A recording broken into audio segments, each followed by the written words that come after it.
اچھا land mafia ہے جس کے لیے ابھی لمس کا ذکر بھی کیا, یہ تو بہت بڑا محاذ ہے. کیا لگتا ہے آپ کو اس محاذ میں اسٹیک ہولڈرز کو ساتھ لے کر کس طرح آگے بڑھا جا سکتا ہے, کیونکہ یہ اکیلا آرمی چیف یا ہماری سیکیورٹی ایجنسیز کا کام تو نہیں ہے؟ ڈاکٹر صاحب جو حوصلہ افزا چیز ہے, ایک تاثر دیا گیا کہ یہ نگران سیٹ اپ جو ہے یہ صرف الیکشن کروانے آیا ہے.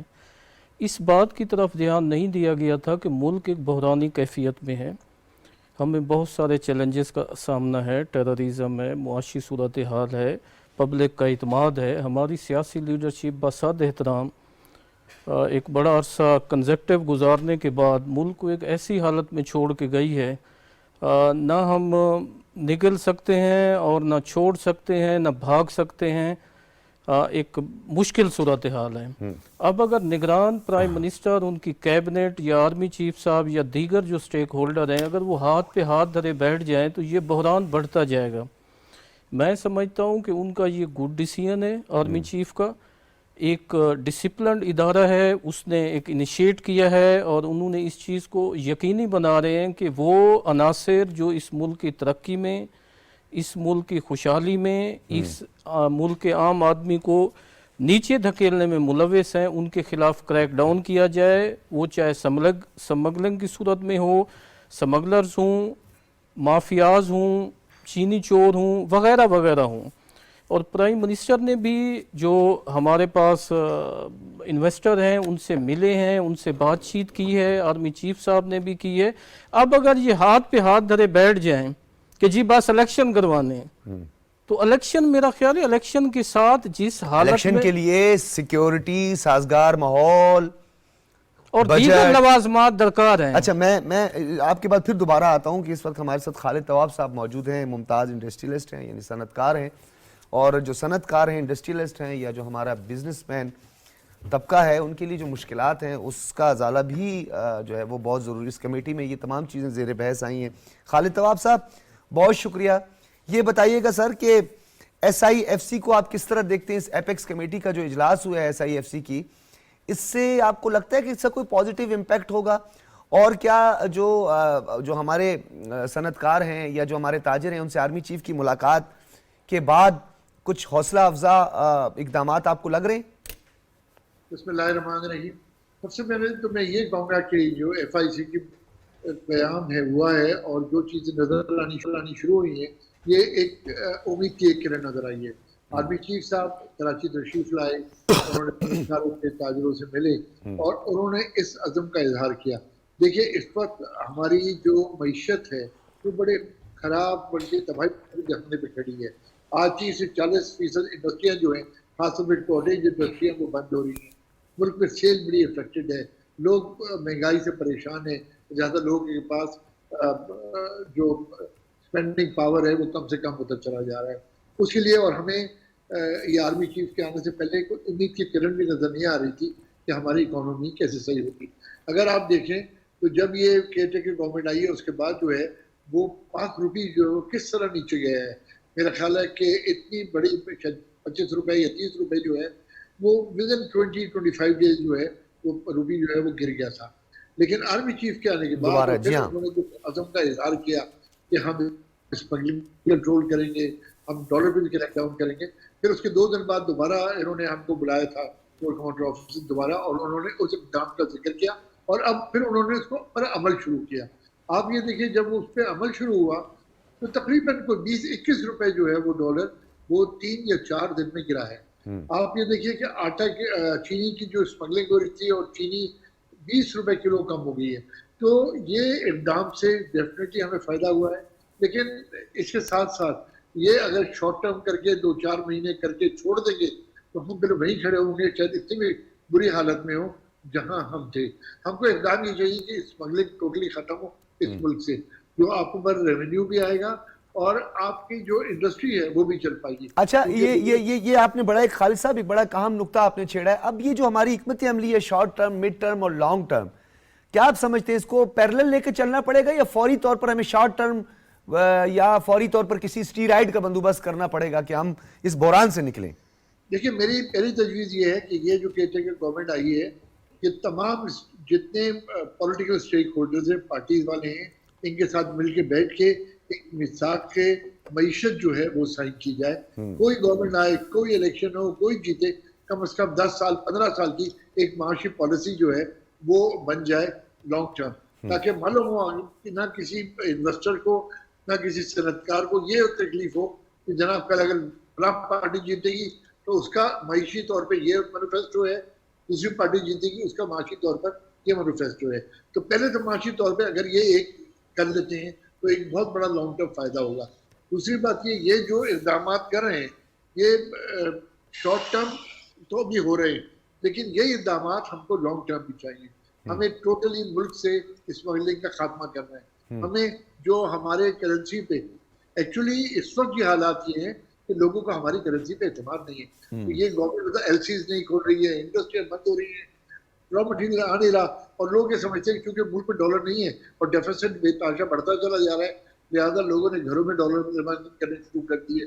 اور اس خوف کے ساتھ کہ آئندہ شاید ہماری ڈالر میں ہی کام ہوگا, روپی کی تو کوئی ویلیو نہیں ہے. تو یہ ایک اعتماد کی بحالی جو ہے یہ شارٹ ٹرم ہو. اچھا, ایکسچینج کمپنیز کے حوالے سے جو انیشیٹو لیا گیا, آپ کو لگتا ہے اس کا بھی کوئی ٹرکل ڈاؤن ایفیکٹ آیا ہے؟ آپ کے سامنے ہی ڈالر کتنے روپے سے کہاں آ گیا, باقی کرنسیز بھی آپ دیکھ لیں, کیونکہ افیکٹ اس کا آیا ہے. لیکن یہ نہ ہو, میں پھر دوہرا رہا ہوں کہ شارٹ ٹرم ہو, مہینے بھر میں, 2 مہینے میں, 3 مہینے میں, پھر ہم دوبارہ وہیں آگے کھڑے ہو جائیں. اچھا, ریونیو کے حوالے سے بڑی باتیں ہوتی ہیں. تراب صاحب تواب صاحب بتائیے گا کہ یہ جو کہا جاتا ہے بار بار, ہمارا سب سے بڑا مسئلہ یہ ہے کہ ہم اپنا ریونیو کلیکٹ نہیں کر پاتے, ہمارا ریونیو ٹارگٹ اچیو نہیں ہوتا. ہم ریفارمز کی بات نہیں کرتے, ہم کسی قسم کی اسٹرکچرل ریفارمز کی بات نہیں کرتے, ہم اپنی ریسورسز کو بڑھانے کی بات نہیں کرتے. ریونیو ٹارگٹ کے لیے تو انسٹیٹیوشن بلڈنگ اور یہ جتنے تمام فیکٹرز میں نے بات جس پہ کی ہے, اس کی طرف ہماری توجہ کیوں نہیں ہے؟ کیونکہ اس دفعہ بھی ایک خطرہ تو موجود ہے کہ جی 150 سے 200 بلینز کا ہمیں ایک مرتبہ پھر جو ہے بجٹ کا خسارے کا سامنا ہو سکتا ہے مزید, اور ریونیو کا جو ٹارگٹ ہے نہیں پورا ہو پائے گا. دیکھیے, ایک بہت بڑا المیہ یہ ہے کہ جو ہمارے ادارے ہیں وہ اپنا کام صحیح نہیں کر پاتے, بلکہ کرتے ہی نہیں. اگر آپ سچی بات پوچھیں, آپ ایف بی آر کی کارروائی دیکھیے کہ ایف بی آر کیا کریں.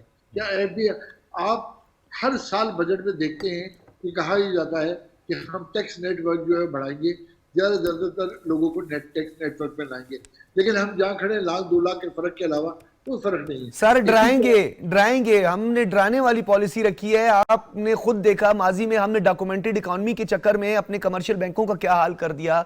ہم نے اپنی لگژری گاڑیاں تو نہیں ختم کی ایف بی آر سے, آپ جائیں آپ کو خود اس چیز کا اندازہ ہے, لیکن ہم نے وہ ٹرسٹ بحال نہیں کیا. تو کیسے لوگ ٹیکس نیٹ میں آئیں گے سر؟ میں آپ کے یہی بات میں آپ سے متفق ہوں. دیکھیے, ہماری ایگریکلچر انکم پہ کوئی ٹیکس نہیں ہے. آج سارے 7-8 کروڑ روپے کی گاڑی لے کے گھومتے ہیں, لیکن وہ ٹیکس سے, انکم ٹیکس سے ایگزمپٹڈ ہیں. تو سب سے پہلے تو یہ کہ ہر سرکل کو ہم لے آئیں.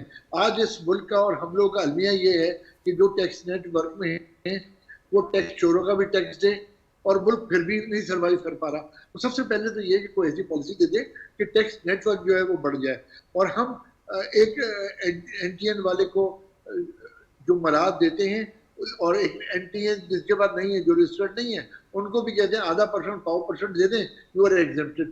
تو اس کلچر کو تو ہم خود فروغ دیتے ہیں. اچھا, ایک اور چیز سر, آپ کے ساتھ بات کرنا بہت انٹرسٹنگ پہلو آپ چھیڑ رہے ہیں, اور بہت اہم چیزوں کی طرف آپ اشارہ کر رہے ہیں, کیونکہ ہم نے اگر ایس آئی ایف سی کو زیادہ مؤثر بنانا ہے تو ان تمام چیزوں کو ہم کہتے ہیں کہ ہم نے اپنی جو پراپرٹی جو ٹیکس ہے اس ریونیو ٹارگٹ کو بڑھانا ہے. ہم اس کو 22% پہ پہنچا دیتے ہیں, یعنی لوگوں کی دسترس سے باہر ہوتا ہے. پھر ہم نے ایک ڈی سی ریٹ انٹروڈیوس کروا دیا, وہاں ہمارا ریونیو سٹک ہو گیا. 500 ارب روپے سالانہ ہمیں ایک محتاط اندازے کے مطابق پراپرٹی سے لاس ہوتا ہے, وہ ٹیکس کی چوری ہو جاتی ہے صاحب. پھر دوسری جانب ہم نے کہتے ہیں کہ ہم اپنے ریئل اسٹیٹ سیکٹر کو آگے پروموٹ کریں گے. وہاں کاسٹ, مٹیریل کاسٹ آپ اٹھا کے دیکھیں تو اب تو وہ شعبہ بھی پتہ نہیں کس نہج تک پہنچ گیا ہے. پھر ہم اپنے کمرشل بینکس کی بات کرتے ہیں, وہاں ہم نے بڑے بڑے پرفارمے دے دیے ہیں, وہاں ہم اپنے جو ہے اس کو ڈراتے ہیں, پریشان کرتے ہیں. تو آپ کو نہیں لگتا کہ تھوڑی سی حکمت عملی میں ہماری تبدیلی آنی چاہیے؟ دیکھیے, ایک ہمارا بڑا المیہ یہ ہے کہ لوگ 50% اور 50% کہتے ہیں. ہمارے یہاں ڈاکومنٹڈ اکانومی جو ہے میرے حساب سے 40% سے زیادہ نہیں ہے. 60% جو ہے ہمارے یہاں انڈاکومنٹڈ اکانومی ہے, اور لوگ خوفزدہ ہیں, اربوں روپے ہیں خوفزدہ ہیں ڈاکومنٹڈ ہونے سے کہ یہ کل پتہ نہیں پھر ہمارے ساتھ کیا ہوگا. کیونکہ ان دا پاسٹ تو جس طرح لوگ دیکھتے رہے.